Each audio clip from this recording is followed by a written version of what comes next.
Get ready for a wild ride that flips your expectations upside down. Chainsaw Man, the movie, Reze Arc, starts with heartwarming whispers, but unleashes a chainsaw symphony of chaos that'll leave you breathless. If you're a fan of anime adaptations hitting the big screen, especially ones that know how to build tension like a coiled spring, this review is for you. We're diving into the Reze Arc from Tatsuki Fujimoto's gritty devil-hunting saga, Chainsaw Man, brought to life in a thrilling movie format. But here's where it gets controversial. Does the film's leisurely start risk alienating newcomers, or is it a genius setup for the explosive payoff? Stick around, because the part most people miss is how this pacing mirrors real-life anticipation, making the thrills even sweeter. First off, let's set the scene with a quick plot rundown to keep things clear, especially for beginners dipping their toes into the Chainsaw Man universe. Picture this: Denji, our chainsaw-wielding hero who's part human, part devil, finds his loyalties in a tug-of-war. He's deeply devoted to Makima, the enigmatic boss of the devil hunters who pulls all the strings, but then he crosses paths with Reze, a charming and adventurous young lady who's full of surprises. She's bubbly, beautiful, and seems like the perfect match for some innocent fun, but beneath that sweet exterior lurks a shadowy secret that turns everything on its head.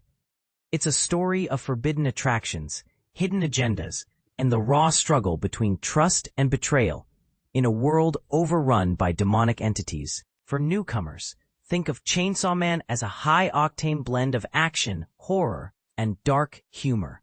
Imagine Naruto meets The Exorcist with a chainsaw for extra flair. Now, on to my personal experience as a reviewer.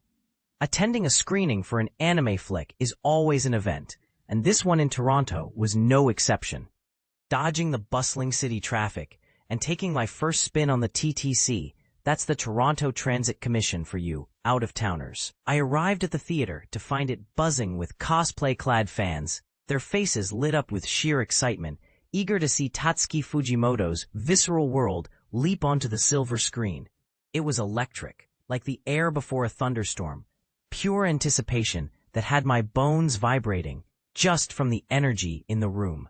Produced by the talented studio MAPPA, known for anime gems like Attack on Titan, this Reze Arc adaptation flaunts its budget right from the start with stunning, fluid visuals that elevate the source material. The film kicks off with a clever rotoscoped sequence, mimicking styles from classic movies like Reservoir Dogs and The Big Lebowski, where Denji and his devil-hunting pals pop up in fun animated cameos. Sure, it's adorable and a great icebreaker, but it's also a wink to the audience. Watch this because in about an hour we're cranking it up to 11. The movie opens on a serene note, with Denji eagerly accepting Makima's invitation for a date. A marathon of 10 films, no less. As they settle in, watching one flick after another, they admit to feeling bored by most, except for the last one that genuinely moves them to tears.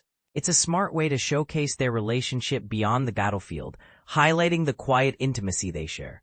But soon, enter Reze, this vibrant, adventurous girl who catches Denji's eye after a flirty mishap. They bond quickly, sharing light-hearted adventures like skinny dipping, playful math lessons, carnival visits, and deep, innocent conversations that explore their emotions. This segment is tender, visually beautiful, and emotionally rich, with soft colors exploding across the screen. Yet here's the part most people miss. This slow burn isn't just filler, it's a deliberate build-up that humanizes the characters, making the later chaos hit harder. For beginners, it's like the calm before the storm in a superhero story, where we learn why we care about the heroes before the villains attack. That said, I have to address the elephant in the room. This opening hour can feel like a slog. If I hadn't been a die-hard Chainsaw Man enthusiast already, I might have shared Denji and Makima's boredom with those endless movie dates. Patience is key, folks. The real magic is just around the corner, and this is the part most people miss. The film's deliberate pacing teaches a lesson in storytelling, rewarding viewers who stick with it, rather than rushing through. Around the 1 hour mark, directed by Tatsuya Yoshihara, fresh from helming Death Parade, everything detonates. A deadly devil crashes the party, tearing into Chainsaw Man with brutal force. What follows is an unrelenting barrage of violence, innovation, sweeping camera angles, jaw-dropping animation, and sheer exhilaration that tops anything I've witnessed this year. I'm not exaggerating. There's a solid hour of nonstop spectacle that's among the finest animated sequences ever. It felt like hurtling down a roller coaster in a typhoon, with Denji, chainsaw jutting from his head, shark surfing through flying debris, trains, cars, and crowds. Sony wisely withheld an at-home screener, insisting on the theater experience. And I get it now. The crowd's cheers rivaled the on-screen explosions. Though the volume got so intense I wished I packed earplugs. But who cares? I was grinning from ear to ear, lost in the madness. Some folks might bail during the dreamy intro, and sure, the sultry slowness could turn off impatient viewers. But they'd be missing out big time.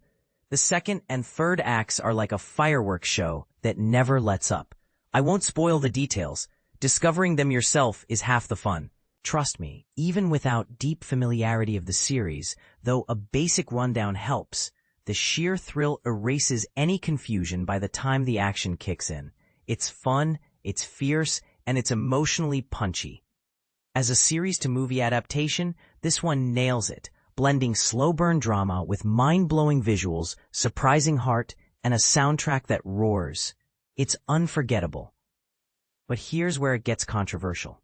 Is the graphic violence too much, or is it a faithful nod to the source's edgy themes?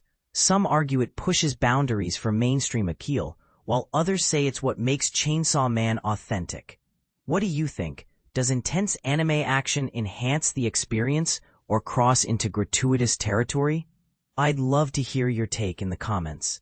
Agree that the pacing pays off, or disagree that it's worth the wait? And for those who've seen it, does knowing the manga change how you view the film's surprises? Drop your thoughts below. We're all about sparking conversations here. Bottom line, go see this in theaters if you're an anime lover. It's a standout adaptation that lingers in your mind long after the credits roll. I'd rewatch it instantly, especially with friends. Don't miss it. Rating 9.